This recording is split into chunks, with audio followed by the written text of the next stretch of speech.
Welcome to Small Business, Big Network, the podcast for small business owners who want big results from their networking. I'm Liz Drury, a freelance voiceover artist who knows that if you're not working, then networking could help.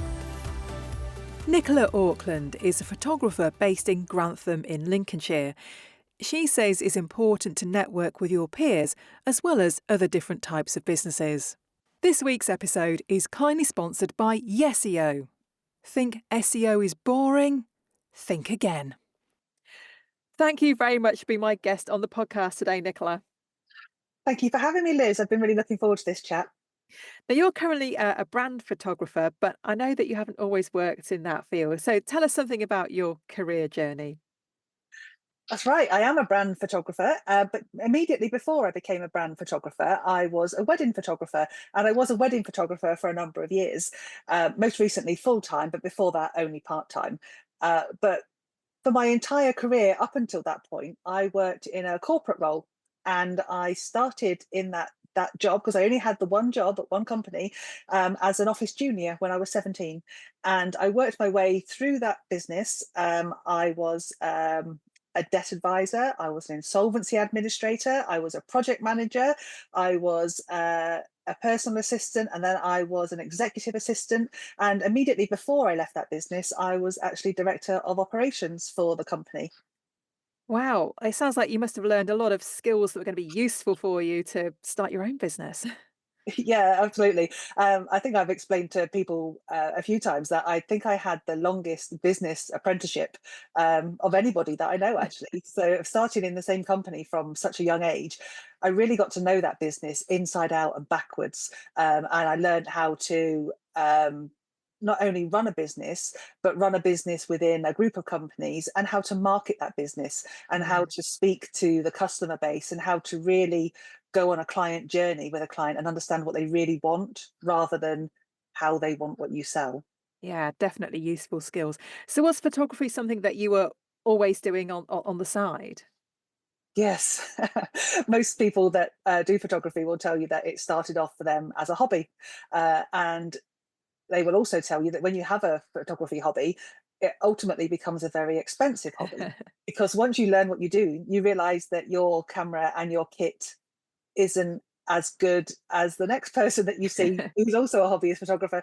So you ultimately end up buying new camera bodies, new lenses, and at some point you think, I probably should try to get some money back from this, actually. So what was it that made you finally become self-employed? Actually, it was the thing that made me become self-employed was the thing that actually I thought was going to be the worst thing that could ever happen to me. And during COVID, I was made redundant from Mhm. the job that I'd been in for 25 years. Um, and at the time, I thought, for the first few weeks, it was the worst thing that ever happened. It put me in quite a spiral. But then I realised that it was the thing that was going to be the catalyst to send me into self-employment, which was actually something I've been preparing for a number of years. As I had a side hustle, I was a wedding photographer at the weekends, and director of operations during the week for this big company. So how did you cope with the pandemic? Because obviously, certainly at the start of the pandemic, you couldn't go out and take photographs. So what happened to your business during that time? No, that's right. So at the beginning of the pandemic, being a wedding photographer, um, everything stopped. All of the venues closed down. Nobody could socialise. There were no weddings. Everyone's weddings were um, pushed back. 6 months, a year. Nobody knew what they were going to be doing. So there was no photos to be had. Definitely. But at the point where I was made redundant, actually, I had a lot of thinking time. So I Mhm. had a lot of preparation time, which when you're in the thick of running a business, you don't actually ever have. Yeah. So I spent that time making business plans and building my website and making marketing plans and putting the building blocks in place that I needed to launch myself properly when I came out of that pandemic, and then had to solely rely on the income from that business to support myself, which was a very scary prospect, Yeah. but one that I knew that I had a good basis to start from. Yeah. It was quite a luxury, really, wasn't it? Having that time where you couldn't do any work, and because it meant that you had to focus on getting all those plans in place. Yeah, and it looking back now, I really wish that I had some of those months every now and again now that I can sit down and do that planning, because I did wonderful things on my social media. I was able to put lots of beautiful photos out, which I mean, which I still do, but Mhm. I was able to sit down and do it methodically, and really think about what I was doing and think about my target audience, and really make sure that everything that I was doing online and everything I was saying was aimed at that audience, which I try to do now, but sometimes I don't always have the luxury. Yeah. So tell me what your business looks like now, and what kind of photography you specialize in.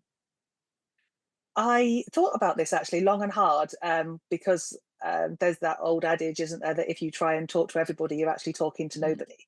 And I decided fairly early on that I wanted to work with people like me. I quite like me. So I wanted to make sure I was working with people that I wanted to work with. So I decided that really wanted to work with entrepreneurs, specifically women entrepreneurs, not exclusively, because I do work with men, but women entrepreneurs are actually quite drawn to me. Um, and that's not by accident. I want to work with people like me. I am a woman entrepreneur, and I am looking at people who went on the same journey as me. So people that are in their second, third, maybe sometimes even fourth year of their business, where they've got to that point where they're really starting to believe in themselves. They really uh, think that their business is working. They're thinking, yeah, actually, I'm earning money from this. I'm having a great time. I'm doing a good job. People are telling me I'm doing a good job, and they want to then level up. So I don't know about you, Liz, but when I first started my business, I made my own website, and Yep. I did my own marketing plan, Yep. and I managed my own social media. I did my own accounts. But when people decide to level up, they then will make that step. They'll go to the marketing agency. They'll look for their strategy to be drawn up. They'll go to website designers, and they'll want to have a really professional, polished looking Mm. website to attract their ideal clients. And that's often where a professional set of photography comes in, because that's what they often need to then to take that step to level up their business, and then go into the next phase of their business with the confidence that they need to do it. Yeah, absolutely. I mean, that's certainly the journey that I've been on myself. And it was at the Yeah. point where I decided I needed a much better website. That was when I got my brand photography done. So exactly what you've just talked about.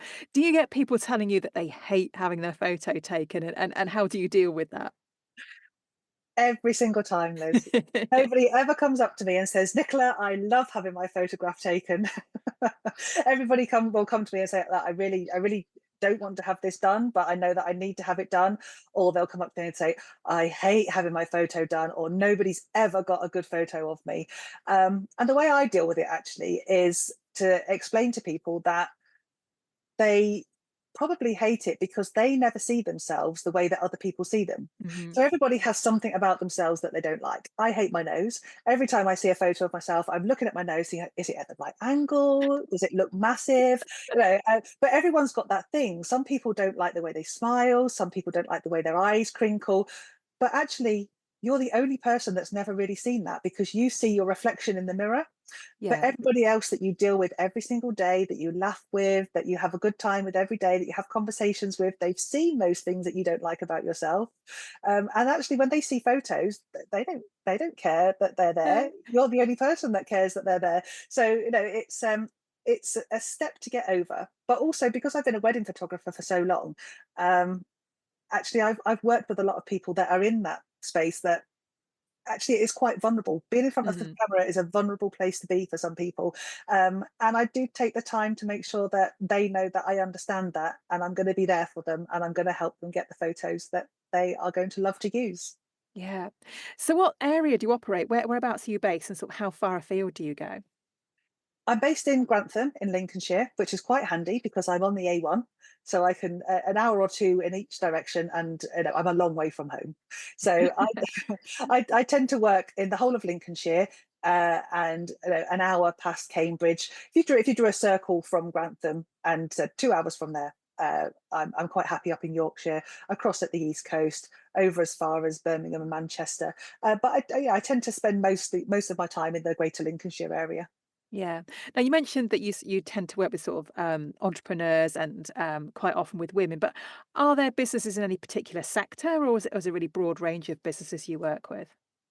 It's a fairly broad range, but I'd say if I was going to plot them on a graph, I think I tend to work with a lot of people who offer services. So coaches that operate in the online environment, that their website is their main shop front. So I do a lot of um, coaches. I do a lot of brand photography for specialists, speech therapists, and place people that they are their business. They are the entrepreneur. They are the personality of their business. But on the flip side, I also do things like corporate headshots, where I take a mobile studio into bigger companies, and I will do you know, 40, 50, 60 headshots in a day. And those tend to be people like dentists, mortgage advisors, architects, anybody that either has a base in a big office or has an annual conference where everyone comes together. Because a lot of companies are quite spread out, especially with remote workers these days. If there's an annual conference that everyone's going to, it's often worth bringing a photographer in to do headshots, but also to record the event as well. So I do quite a lot of that as well. Yeah. What are the benefits of small businesses having brand photography, would you say? I say that it helps you on that road to not just to feeling more professional and that you belong in the sector, which is a whole conversation in itself, but it helps you be visible. And Mm. it's so important for businesses to be visible because your ideal client is looking for you. Your ideal client has got a need and they are looking for somebody to service that need. They're looking for someone to solve their problem. And you want your client to connect with you. And if they can't see you, if they can't form that relationship with you, then they're going to go to the next person that can, which is probably your competitor. And they've probably had their photos done and they look, you know, they look professional in the way that you wish that you did as well. And I think it just helps you compete on that playing field that you want to be in. Um, confidence is always something that I talk to people about when they say that they want to have their brand photography done. um, it actually makes you feel like you're stepping up into your Mm. position as CEO of your company. Some people will say to me, Nicola, I just feel amazing. I feel like I've stepped into my role. I really feel like I'm in control of my business. I feel like I can step out there. I can hand people my business card, and when they come to my social media or my website, I'm really proud of it.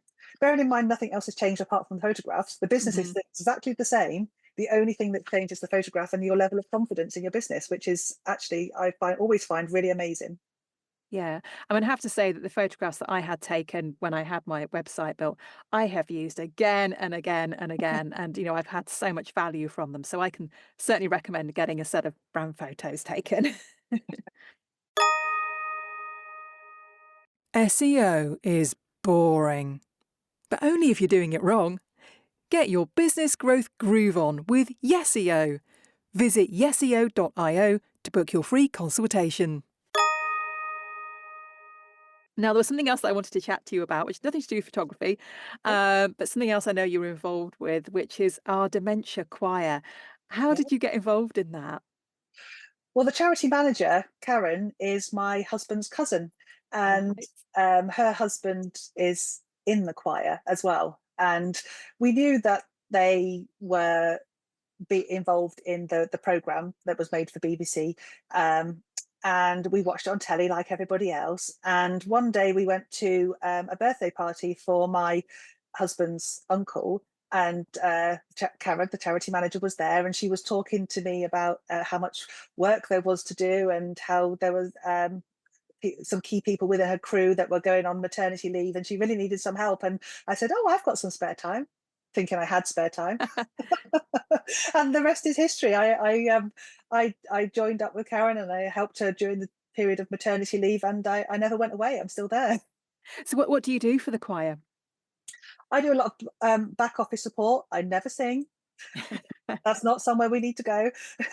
It's yeah, I do. I organise all the rehearsals for the choir. So every fortnight we bring the entire choir and all the carers together, and they not only have a practice session, which is needed because it's a performing choir. Mm. They go out and they perform at lots of conferences and venues and award ceremonies and everywhere. But it's also an opportunity for the carers and the crew and the choir members to all get together, and they have a meal together, and there's always bingo and raffle, and it's a social event as much as a practice, and it's just it's something that people can put on their calendar and look forward to. So I Yeah. organize those, and I also um, I'm in charge of things like collecting sponsorship for the rehearsals and little bits and bobs like that. And I'm also their networker, so I go out and network on their behalf. Well, that's a nice segue into talking about networking, I think. So, how do you like to network for your business and for the choir? Do you know, I if somebody had told me when I first started my business that I would enjoy networking, I'd have told them they were mad, because I am a committed card carrying introvert. And it would have filled me full of horror, the thought of going networking. And actually, the very first time I went, I was shaking. I was so scared that it was something that was so far outside my comfort zone. Um, but now I consider it a key part of my marketing plan. And actually, it's my favorite activity. So I mix it up. I have face-to-face networking events that I like to go to, and I also do quite a lot of online networking events now, because whereas before they were um, put up with before COVID. Now actually everyone does online Yeah. networking if they're involved in it, and it's actually a really easy way to make networking a part of your week if you haven't got as much time. Yeah. And so what difference would you say that networking has made to your business? Oh, so much difference. um vis- Visibility is, I think, the main benefit that it's had to me, and the main difference it's made. I don't think that I would have had as much exposure to other businesses if I'd have carried on marketing my business on LinkedIn and Google Ads and Facebook and Instagram and the places that we introverts like to say. um, I wouldn't have met nearly as many people. I wouldn't have this wonderful network of businesses that I now have that will happily refer me to people that know of a brand photography need. It's made such a massive difference. Yeah. And when you go to networks, do you find that you often meet other photographers there? And is that a problem for you? I meet a lot of photographers at networking events, and it's not a problem for me at all. It's whenever I see there's one in the room, when you stand up and you do your 30-second introduction, and I look around. And if I see one, I always make a beeline for them to introduce myself if I don't know them. If I do know them, we actually have to make sure that we don't stand and talk to each other, because we're always nattering and talking about our clients. And it's nice to have a peer group as well, Mm. especially, I mean, back in my wedding photography days, it was really important to have a peer group, because if I was ill, I had to get somebody else in to do Yeah. my photography, because I couldn't just phone in sick. There was still a wedding to be photographed, and Yeah.